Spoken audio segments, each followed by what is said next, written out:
Here's Cunningham up ahead of the field, lays it in, plus the foul, and then Cunningham gets into the face of DiJonai. Across the face, coming down, trying to prevent the layup, but that is just a hard hit. That's definitely going to be upgraded, I think, to a flagrant too, Ryan.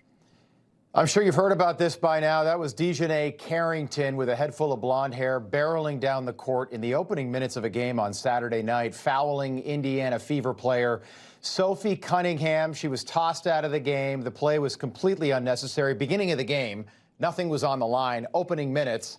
Cunningham is best known for this moment, this point that went viral last month. Maybe you saw that on social media. But this whole thing then took a bizarre turn after Carrington was ejected. She went into the locker room and posted the words "white privilege" and tagged the Indiana Fever, the team that she was playing, basically Sophie's team, Sophie Cunningham's team.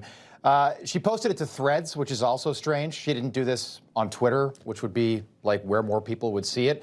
Sports Illustrated then covered the incident by writing, quote, "Sophie Cunningham got a bitter taste of karma after drawing a flagrant foul in the Fever Sky game." Never once did they mention DiJonai. And here is how Sophie's head coach reacted to the foul after the game. One of the things about Nay is that she's going to play her butt off, man. She's going to compete. Nobody's going to go walking in for a layup. And so I don't oppose the hard foul. But I also don't think that she intentionally went for the net. Okay, so Nay is not even on that woman's team, meaning the head coach of the Indiana Fever didn't even stick up for her own player, Sophie Cunningham, after that happened in the first half of the game, which is totally insane. Sage Steele is the host of the Sage Steele Show. She covered the NBA and the WNBA for years at ESPN. Sage, it's so good to see you again. Take a look at these pictures. This is what happened close up. This woman got, a foul. It happens. Does this look like white privilege to you? Not at all. And for people who say that they want things to be about basketball, not race and politics, look what they have done. That was a flagrant 2, which means intentional, which means automatic ejection. And the right call was made as DiJonai was not going for the ball there. She obviously was going for and succeeded in taking Sophie Cunningham down.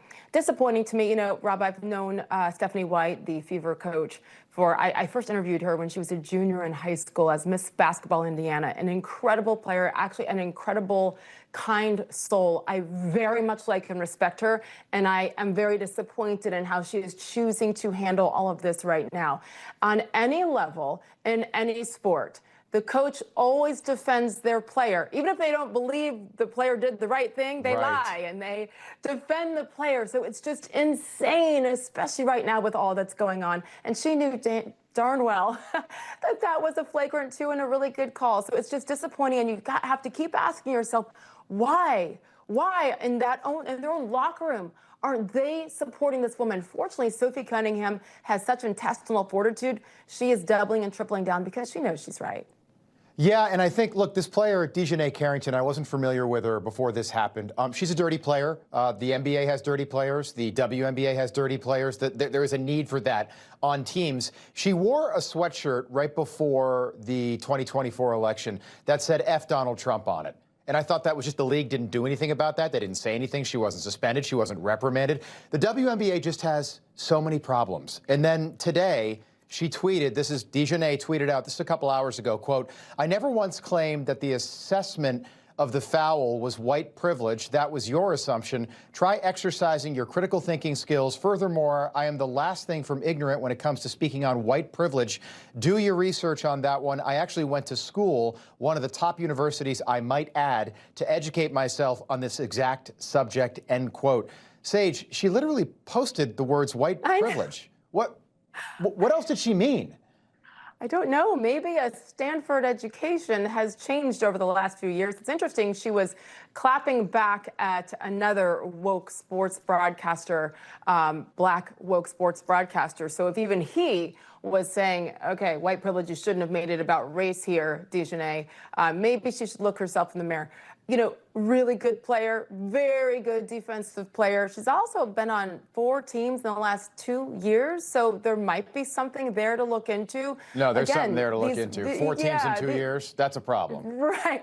These women, but they're what they're doing is taking away from the beautiful growth that this game has had. For the first time in 2025, that was the first time the WNBA actually made money. They've been subsidized by the NBA since their inception in 1998. Right. So much progress, by the way, not a coincidence that's tied to the arrival and success of Caitlin Clark, whether people want to admit that or not. I believe that is directly tied to it. But when you have a high level of basketball being played, and then you continue to bring it down with things like this, Rob, you know, I'm sure that they're the only professional sports league in North America that chose to not wear the America 250 patch at the All-Star game. MLB, soccer, NASCAR, the NFL at the Super Bowl, everybody else did. But they choose not to because it's too political, but then they get political with the example that you gave.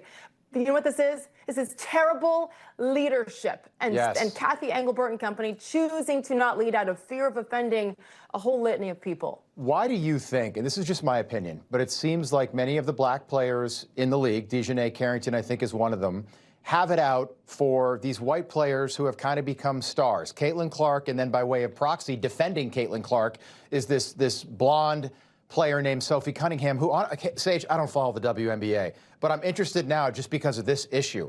Why do you think that's like the subplot to what's happening in this league right now? Honestly, I don't know that we'll be able to get into the minds of these women because they're taking something that, like I said, is really good and twisting it and actually bringing such negative attention to it. But I don't know that it is any different from anything that we have seen DEI-related victim mentality over the last 6 years, frankly, since COVID George Floyd, the whole summer of love in 2020. That is when it got to this, really ugly level. And I don't think the adults in the room have the courage to say, hey, wait a minute. We're not going to make this about race. Let's make it about basketball. And ladies, you're finally getting the eyeballs that you need. That old adage about any headline is a good headline. Yeah. No, not anymore. Not with the anymore. WNBA. And it is self-inflicted. Yeah, they finally got some momentum, I guess, and they're just ruining it. It's all the wrong attention for this league right now. Sage Steele, great to see you. Enjoy the podcast. Thanks for being here. We appreciate it. Thank you, Rob. Good to see you. All right. Information. Truth is freedom. Is Newsmax. It's real news for real people.